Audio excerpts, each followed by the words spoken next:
What's happening, everyone? As you guys know, I've reacted to the Sturniolo triplets quite a lot. I'm a fan of these boys. I thought it would be cool to bring Dr. Harley Burke. Probably don't recognize him. This is my uncle. His name is Harley. What up, Uncle Harley? What up? You don't think they recognize me? Maybe. You never know. I don't know. Hey, what up, guys? He's going to potentially bring his experience and knowledge to this video. Let's get into it. Let's do this, Maxwell. All right. Today we're going to be doing I think this could only be part 2, might be part 3, could be part 4, but it does not matter. We're going to talk about most likely 2. So you guys submitted most likely 2 scenarios. For this last video. Look at us. Look at us. Mine's not arched. What are you guys wearing? Both my brand. Oh, I got a shirt that says Pussy Chicken on it, so. Very different. These guys are kind of like free-ish associating here. Whatever comes to their minds, they're just kind of like throwing it out there, and each has fun responding to it, and that seems to be their game plan at first. Let's just talk, and whatever we come up with, yeah, exactly. We'll see where it goes. Exactly. Yeah. No filter, really. No filter, no plan. Yeah. Kind of like you said, it's free-flowing. And spontaneous. Spontaneous. Yeah. No. Come on, you can look like a little DJ. It'll be cute. I like that. It'll be a cute. Fine, I'll do it. If you don't want them, I'll keep them. Do you want some floss? Floss those dirty teeth. Matt, come on. Just put the headphones. Oh, we got the OG sunglasses. And the headphones. From the Yes. Wait, look at me.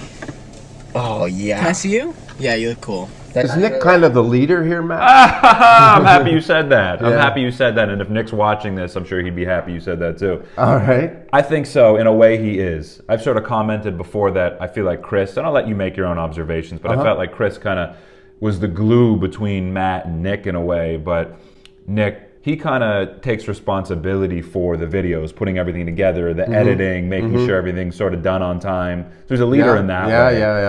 Yeah. And he's very outspoken as well. Maybe the most outwardly extroverted of the guys. Really? That's saying something, because all three of these guys are unfiltered, it seems. For sure. So they're quick to say what they think. So if he's the most outrageous, then I'd like to hear some of the things he has to say. For sure.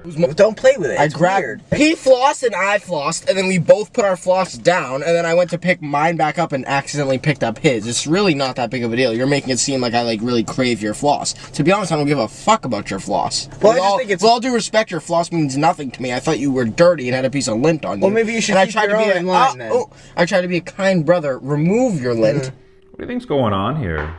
Do you think they're being? Do you think Chris is being a little harsh on Matt, or do you think this is just part of their way of expressing love toward one another? Often is the case with both triplets and twins is a certain kind of behavior pattern that's worked out amongst the siblings. Because I don't see any real anger. They just kind of like throw things at each other, and they kind of let it bounce off. And it's kind of like, they develop certain speech patterns, twins and triplets, and they learn to recognize where the other person's coming from. It's almost like a built-in trust. They're not being suspicious that you're trying to get at me.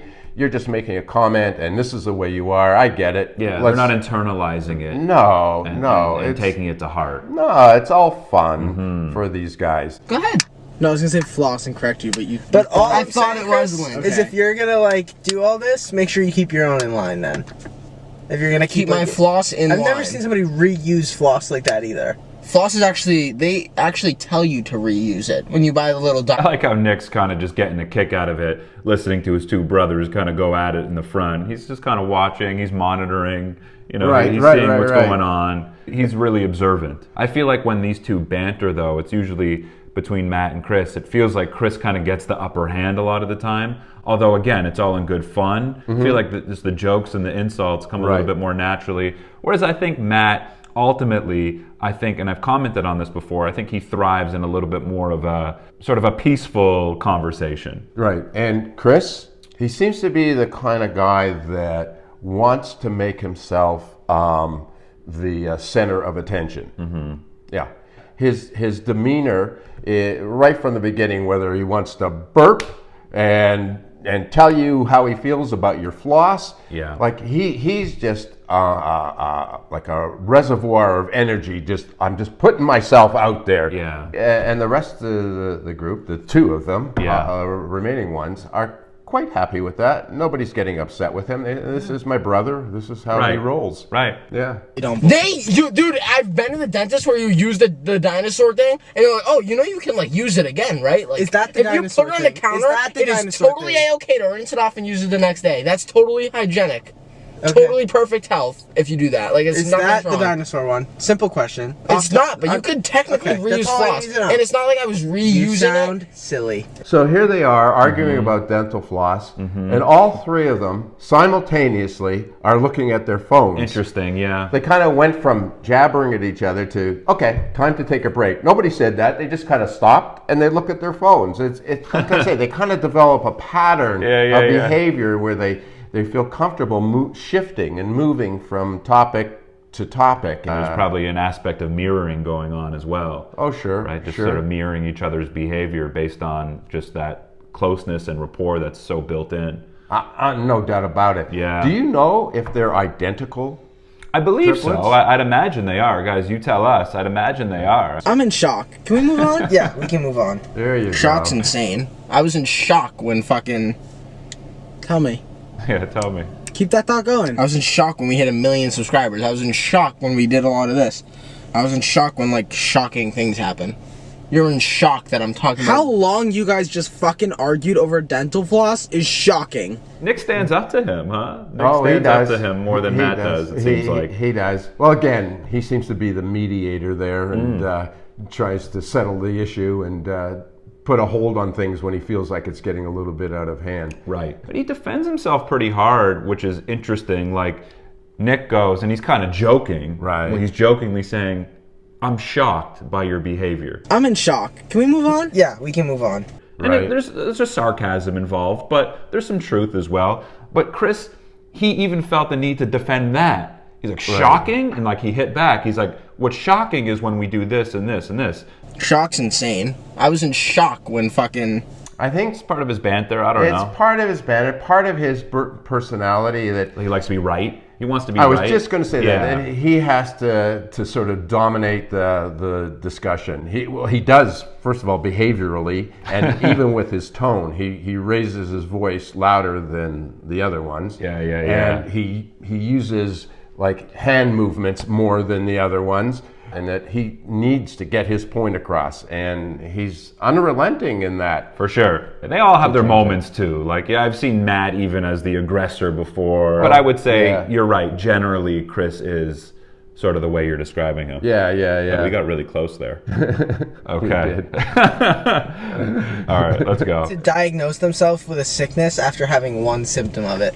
Chris's like back will hurt and he'll like Google it and be like, I have cancer. And that's not true. That is true. No, that does happen sometimes. Chris Googles it and then thinks he's like, I have like 6 months left to live. Like, no, because I just really think that I'm in poor health. So when I have like chest pains, I instantly think I'm having a heart aneurysm or something. Like Chris, he's more severe. You know, sometimes people who are prone to make a big deal about minor physical illnesses tend to be kind of worrywarts generally. I don't know if that's the case with Chris. If he's I'm not sure if he's a worrier, but you know, the fact that he's concerned about a sign that he might be. That he might be. Let's see how he goes along. I mean, his bravado may just be a cover-up for feeling insecure or anxious. Yeah. You know, don't know him, but I'm just going speculatively from what I'm seeing here. So we'll see. Because when someone comes on that strongly, there's another part that we don't know. That they're not disclosing. They're not disclosing. As sort of a protective mechanism. Exactly. Yeah. Exactly. So that was a little peek into his psychology. Hey, we're getting somewhere. I knew I should bring the psychologist along on a video. Here we go. Really getting into it.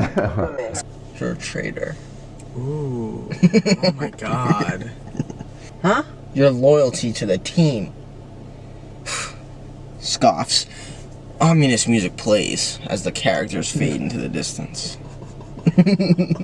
What are you saying? It became a Who's most likely to die first? Oh! It's almost like Chris is drunk or something. It's almost like it feels like he's like almost like under the influence, right? Well, yeah. Like this is the most sort of distracting and obnoxious that I think I've ever seen him, to be honest. Really? I've watched a good Yeah. 8, 9, 10 videos with these guys, Right. at least at this point. It's almost like I want to lead the discussion in the most bizarre way I can, and coming out with the most outrageous comments and ignoring what, you know, the other two are trying to accomplish, which is to answer questions. But I think also, just to maybe give them some credit as well, I think they recognize this is all part of the entertainment value. No doubt. There might be something there. You know, he might actually, in the back of his mind, be thinking that. And I'm sure Nick, the CEO over here, is probably thinking that too. I'm going to let him flow for a little because this will probably make some good TV. For sure, for sure. I'm a quitter. Who's most likely to talk in their sleep? Matt. Chris? No. Who? Oh, don't say my name. I said Matt. See, y'all like you. There was a question mark clearly. No, there wasn't. You have to just start saying the commas Matt, and periods. Chris, how about you? Y'all just set me up to look like an idiot because you literally said, "Oh, Matt." Nah, Chris. Man, I gotta say about Chris, because because I'm not really sure. I don't know this guy, but one thing for sure. He just wants to be the center of attention and to be the distractor to the point where what he says has to be what's followed up on. You know, these other guys are trying to have a conversation, and he wants none of that. But again, just to play devil's advocate and just to maybe even give Chris some props in a way, is he knows this is going up to the world. Like this video, I think almost has 1 million views already. Yeah. And he's not completely devoid of self-awareness, so he knows what's going on here. These kids are 19, 20. It's like, I was Chris so many times at that age. So many times I was Chris, just being an ass. You know, being contrarian or just being an idiot, right? So him saying, you know what, I'm still going to put that out there, I think that probably, in my opinion, takes a little bit of confidence as well, knowing like the world might not like this part of me, but I'm still going to put myself out there. Chris? It was the way you said it. It was literally, it was the way you said Matt it. goes, listen. It was the way you just said it. Oh my God, look at him. Look at him yanking my how hat it went. down, making me look like a buffoon. I'm not going to take this kind of embarrassment. Shut up. I'm going to place my hat back to my forehead and never do some foul shit like that. Matt's getting a kick out of him, though. You know, I was just going to say that. He's smiling away and he's looking at him very lovingly, really. Like, hey, this is funny, and I'm enjoying this kind of banter. He's not getting frustrated. Yeah. Nick was. Matt knows in the back of his mind that Nick's taking the lead here. Nick will bring us back. Right, It's all good. Like, right. I'm not really responsible, or I'm not feeling responsible, so he can kind of have fun and enjoy Chris's shenanigans. You're right, and Matt contributes to it. Yeah. He almost reinforces it because he wants to keep that banter going, you know, Right. like, what the hell are you talking about? Blah, blah, blah, blah, blah, blah. Whereas Nick is like, all right, enough is enough. But Matt and Chris are quite happy to just keep it going. For sure. The same thing! I literally thought you meant, like, you know when you write in a book, your forehead's like the first sentence? but is it too big? See, Nick even made it a point. He this is why I'm impressed with Nick's awareness, because he noticed that Matt wanted the attention in that moment. Exactly, And he gave Chris it to wasn't him. giving it to him, That's so he right. gave it to him. That's right. I literally thought you meant, like, you know when you write in a book, your forehead's like the first. That's part of what I like about Nick. He's aware of when he needs to kind of have his brother's backs. That's a really good point. And I like that. So again, I think that's another one of his leadership qualities. Like when you're writing a page, isn't like the first thing you write your hiatus? No, I don't know what. I think you're talking about a science project, and you're talking about, what is it called? No, there's like steps the hypothesis. Oh, that's yeah, what you're that's talking it. about. Okay, listen. Matt's way of bonding with Chris, from what I've seen in all these videos, is just to be a little softer with him and kind of like agree with him and reinforce his behavior in a way and laugh with him. And what is it called? No, there's like the steps hypothesis. Oh, that's yeah, what you're that's talking it. about. Okay, listen. Matt has his way of charming Chris, but He does. It comes from a little bit of a softer angle. Oh, absolutely. When Yeah. he corrected him there, it wasn't a personal dig or No. it wasn't a personal criticism. It was like, this is really what you mean. I don't know. I don't want to say Matt and then ask your opinion because we all know that you got confused. That's what I was gonna do. We all know you get angry. I feel like it's. It's not me. none of I don't us. eat leftovers. Oh my God! What? Put the AC on. It's just something about me. Whenever I get hot, I get itchy, bro, and I'm trying not to scratch myself. Because I have dry skin, bro, really bad. I think I got eczema. He's got eczema. Now he's getting a little nervous about his physical health here. They're not holding anything back here. And I think that's a big part of the draw. I think that's a big part of the appeal. It's like as goofy and crazy as Chris is being, he's showing the side of himself. And you're also seeing real emotions coming to these guys, like real frustration from Nick. You're seeing real admiration from Matt. You're getting like a real sort of like voyeuristic experience when you're watching them. Exactly. And that's like, I think as humans, you think about why reality TV is so popular. It's because we want to see that. Absolutely. And it helps with validating our own place in the world. You want to see how other people interact, how they live, what they think. It kind of just gives you another perspective. Exactly. You know, and it kind of allows you to say, I'm a little like this guy, or I'm more like that guy, or I don't like this, or I don't like that. Totally. Yeah. Yeah, man. No, because then I look silly. And I'm holding them. No, this is... I've never in my life like cried randomly, like out of like being super, super sad. But sometimes, like when I'm like just sitting there, I'll have like a burst of emotion and be like, oh my god, I'm gonna like lose my mind. And then it'll go away in like 10 seconds. That's cool. That's nice. Okay, we're gonna just move on. Thank God. That's a great idea. I haven't heard much from Matt, and I don't know, I get really positive vibes from him, you know. I like him. He just seems like he'd be an easygoing, kind of chill kind of guy. I may be wrong, but he just seems like... I'm just smiling because he's smiling a lot. He seems to just kind of go with the flow kind of guy. He doesn't look like he'd be too upset about too many things, but he looks like the kind of guy that would feel deeply. So I think that's a pretty astute observation. Yeah. I think that too. I think he does feel deeply about things, for sure. Yeah. I think he has his own battles. I did a video on him talking about his anxieties. Still, it's an interesting perspective. Yeah, totally. Just comes across as just more of a chilled out, go with the flow type of guy. In his personal interactions. In his personal interactions. What goes on inside of his head That's maybe a different story. Yeah. Exactly. I feel like Chris could join the FBI more than you. I'd really crack the riddles. Okay, like I take it back. Who calls FBI cases riddles? Like you're well, weird. technically, life's all one big riddle. That's awesome. You just got to figure it out. No, I'm not. I'm saying like life overall is a riddle, and every step of the way is a puzzle. Everyone has a different riddle to solve. At the end of the day, this is a great psychological case study right here for you, huh, Garley, Chris? Oh my! And that comment right there was highly revealing. I could just feel you looking at Chris. Man. You know, but his brain said life is a riddle, and we got to figure it out.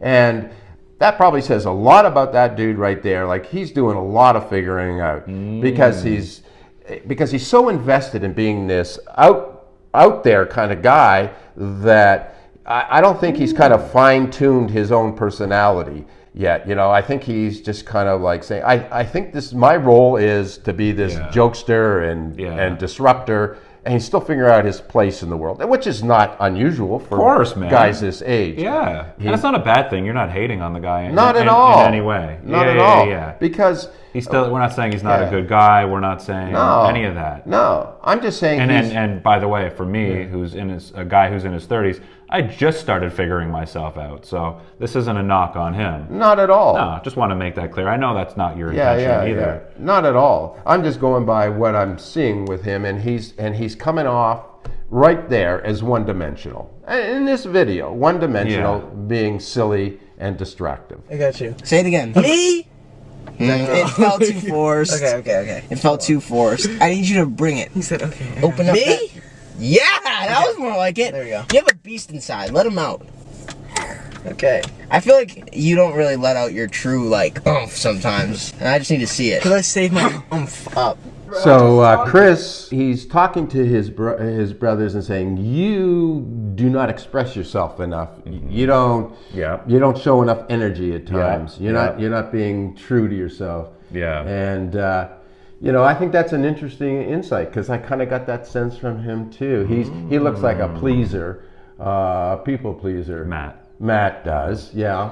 And so you think he's genuinely trying to encourage him here to kind of express himself? Yeah. And maybe we're discovering why Matt sort of admires Chris so much. Maybe he admires that Chris is so outward and so expressive. maybe that's something that Matt struggles with, which is part of why he really admires Chris, because Chris just fucking is completely an excellent unfiltered. point. Yeah. I like that. Yeah. That could be part of it. I got dust in my eye, jackass. What the fuck do you think is wrong? I just said, literally stated what was wrong 3 times. Said there's something in my eye. Oh, it was dust. You're like, oh wow, you're helpless, and I don't mean. Wow, that was rude. Low blow, low blow, low blow, low blow, low blow.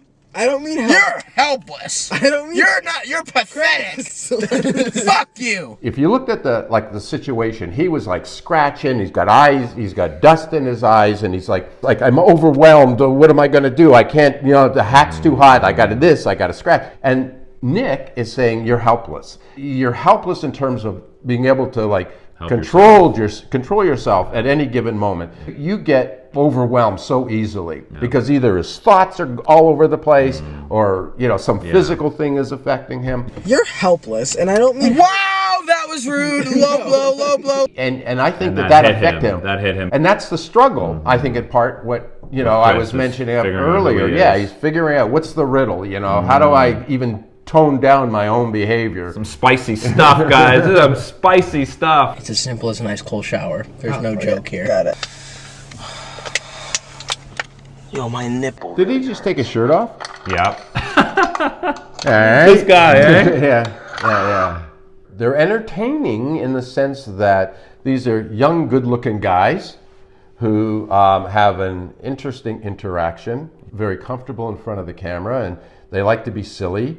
And their family dynamic seems to hit a chord with other people. So I can definitely see that. Right now, actually, what I'm going to do is I'm going to show Uncle Harley just a couple minutes of another video, just so he sees Chris in a different setting. So that's what we're going to do right now. If you are interested in watching the full uncut reaction and analysis, plus this extra 2 minutes here, you can go straight to my Patreon page. I've included the link in my description below.